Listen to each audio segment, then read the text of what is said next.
तू आपला भार परमेश्वरावर टाक, म्हणजे तो तुझा पाठिंबा होईल.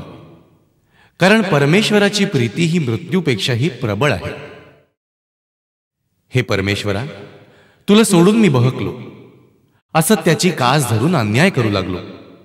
मी घोर अपराध केले, उपकारही धिक्कारिले, पण तरीही तू मला टाकले नाहीस. त्याबद्दल मी तुझे आभार मानतो.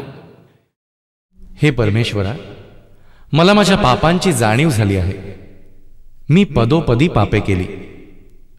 दया, प्रीती, शांतीच्या राजमार्गावरून न चालता मी काम, क्रोध आणि गर्वाच्याच वाटेने चालत होतो.